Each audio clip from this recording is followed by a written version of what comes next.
and welcome back to the Harlan Podcast YouTube channel, and we have another quick review for you. It's been a long time actually since I've done a quick review, so I'm excited to finally do this one.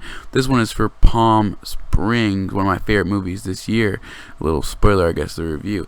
Anyway, so Palm Springs is a movie that comes off as a silly film with a tired premise, but in reality, Palm Springs is one of the most refreshing films I've seen all year. I won't lie, the first 5 to 10 minutes are really questionable for me because the film just felt too familiar. Like a lot of other comedies that seem to have a similar story, but once this film implements the aspect of this movie that makes it unique in comparison to those other movies, that's when the film really takes flight.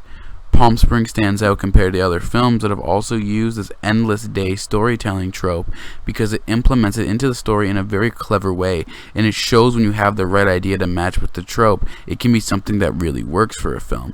As someone that didn't really like this trope at all before, this film really made me realize like how interesting the idea can be if it's put in the right hands. Of course, Palm Springs is a hilarious film, and it definitely helps that it has the little Andy Samberg wild touch here and there that really keeps you on your toes, because in great Andy Samberg fashion, you never know what crazy stuff might pop up next. I really couldn't imagine anyone aside from Andy Samberg tackling this role, because he has that really unique charm to himself that I haven't really recognized in any other comedian or just actor in general, and that charm really fits into this film perfectly. Obviously, it also helps that Andy Samberg is also like a really fantastic and underrated actor who killed it in this film, because he's shown time and time again that he is fantastic at balancing complex emotions with more lighthearted comedy in a really realistic way, and he uses the skill a lot, especially in this movie, and it works really, really well, as you'd imagine. Another thing I loved about this movie was how great the writing is. The dialogue felt real, the jokes were perfectly implemented and just really funny. I especially loved how genuine all the character dynamics and relationships felt.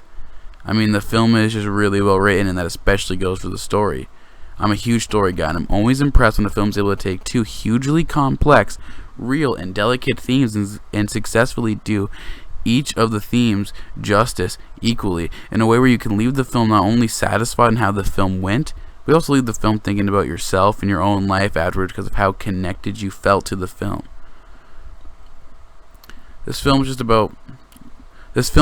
just about love and finding the special someone, but it's more so about you finding yourself and finding the strength to take the giant leap to the next stage in your life, and leaving that comfortable stage that you haven't even realized you've outgrown. And that's the reason I love this movie. Palm Springs is so reflective of real life that at times you might find it difficult to not see yourself in the main character's position, and at times it may even be hard to watch because of that painful reflection. Palm Springs also does an incredible job at handling the themes and ideas of its stories in a way that is really captivating, fun, and emotional, and in a way that makes sense without being super obvious and treating its audience like idiots. At the end of the day, Palm Springs is easily one of my favorite films so far this year, and though it has a couple of minor flaws throughout the film, it's the incredible sensibility of its ideas and a strong connection to its audience creates a very impactful, captivating story and a great watch. The entire cast is absolutely incredible in this film, and the chemistry between Andy Samberg and Kristen Milotti was absolutely incredible, and everything from the editing to the writing in this film was on point. I also really like the aesthetic of the film. I felt like it had a really sharp summery romance vibe, which really worked in the film's favor as well. I really did enjoy the film, and I felt like it was really witty and smart with a great sense of comedy that could really work for anyone. So I definitely recommend this to pretty much anybody. It was really enjoyable. My rating is 9 out of 10. I really, really like this movie. Like I said, Andy Samberg is incredible, and the movie in itself is just all around fantastic.